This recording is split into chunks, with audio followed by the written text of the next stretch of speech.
Bienvenue dans cette nouvelle édition du QG News. Au sommaire, visite d'État du président camerounais Paul Biya au Nigeria. Au programme des discussions, les enjeux sécuritaires liés à la lutte contre Boko Haram et le renforcement des relations économiques entre les deux États.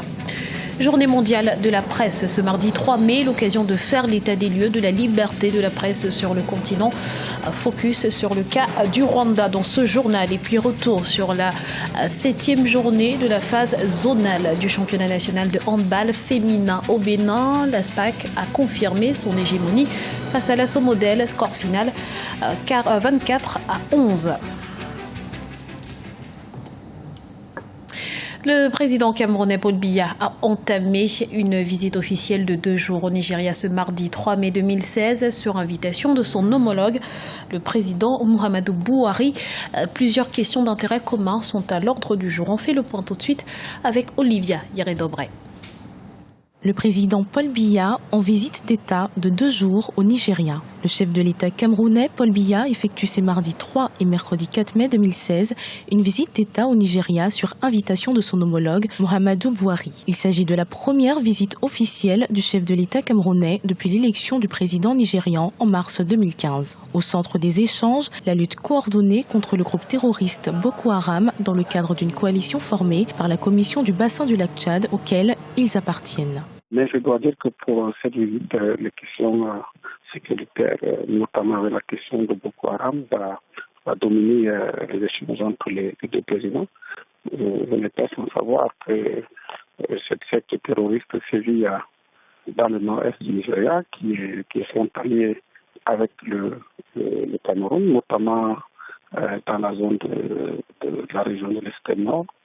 Donc les deux présidents vont devoir se pencher dessus. Sur le plan économique, le Nigeria est le premier partenaire en importation du Cameroun. En 2015, le volume des produits nigérians importés par le Cameroun s'est élevé à 58% contre 8% pour les exportations camerounaises au Nigeria, selon les chiffres de la Banque mondiale. Des échanges en baisse depuis le début de la guerre contre Boko Haram.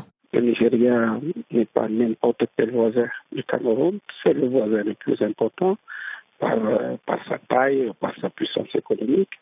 Et c'est le voisin avec lequel le Cameroun partage aussi la plus longue frontière, 1600 km, qui va de l'océan jusqu'aux confins du lac Tchad. C'est le voisin avec lequel il a des relations économiques très, très importantes. Le Cameroun a exporté vers le Nigeria pour moins de 40 milliards. Donc, sur ce point, il y a un gap, un déficit que le Cameroun va devoir combler.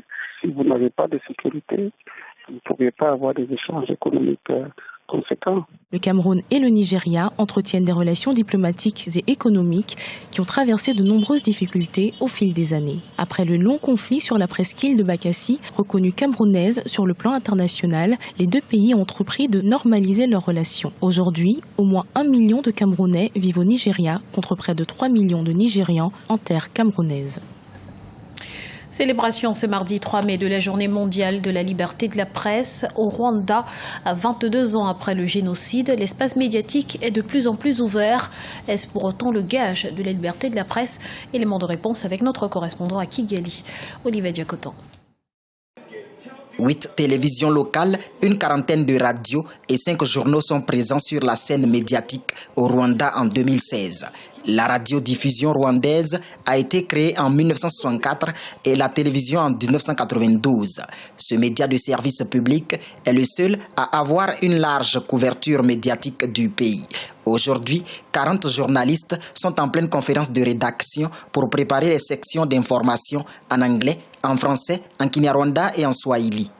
Nous, on est indépendants parce que je crois que tu étais ici quand on était dans la réunion de rédaction.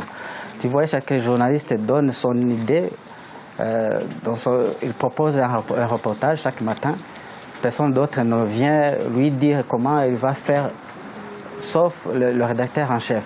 Donc personne d'autre ne vient nous guider, ne vient nous dicter ce que nous devons faire. 577 journalistes locaux sont accrédités actuellement au Rwanda. La formation journalistique est dispensée dans de nombreuses universités publiques et privées.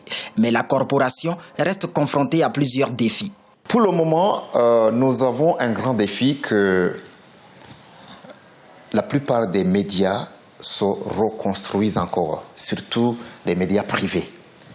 Il manque les infrastructures, il manque les moyens financiers. Une dizaine de médias internationaux et régionaux sont représentés au Rwanda. Soulignons que selon le classement 2016 de Reporters sans frontières, le Rwanda vient à la 161e position sur 180 pays.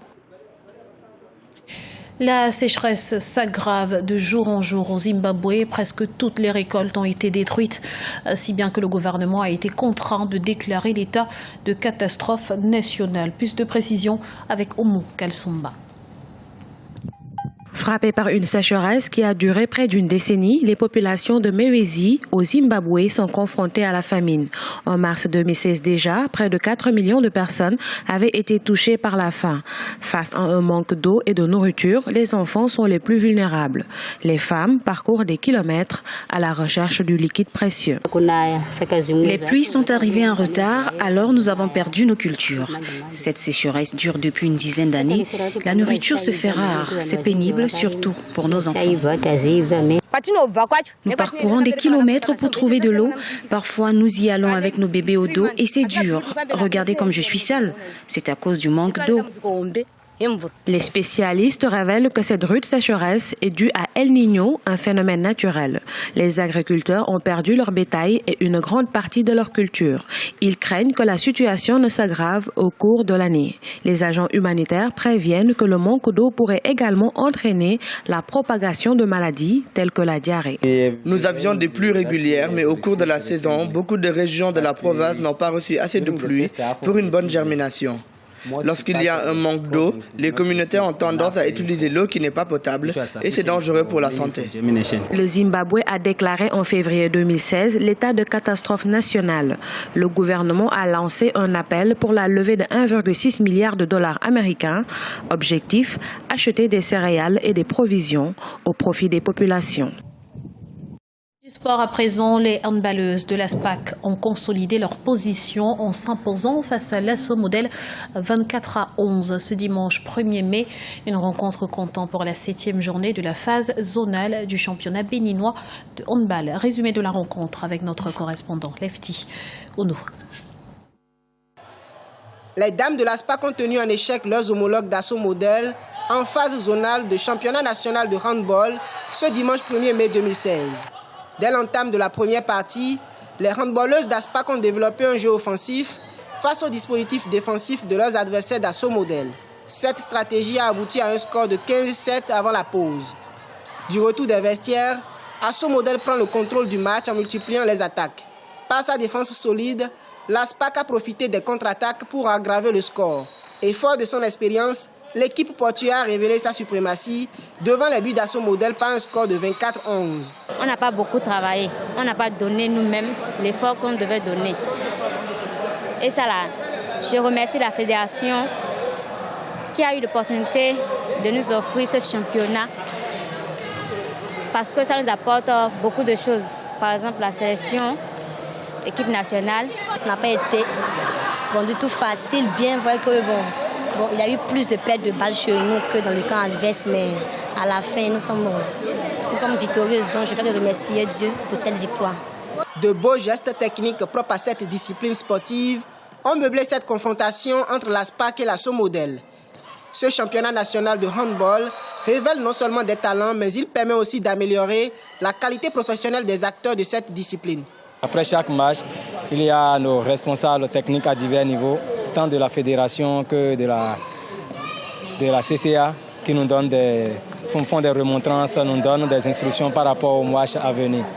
Donc ça nous a permis d'améliorer quelque part notre niveau, quitte à mieux faire les saisons à venir.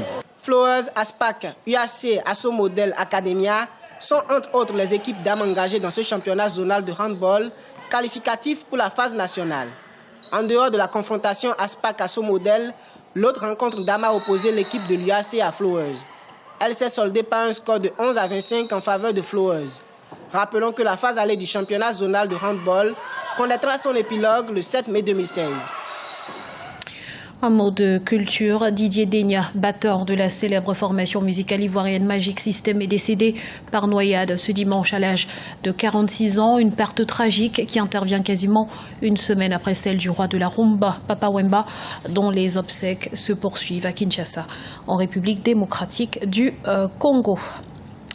Et c'est ainsi que s'achève ce journal. Nous vous remercions pour votre fidélité. Dans un instant, une nouvelle édition de l'actualité sur Africa 24.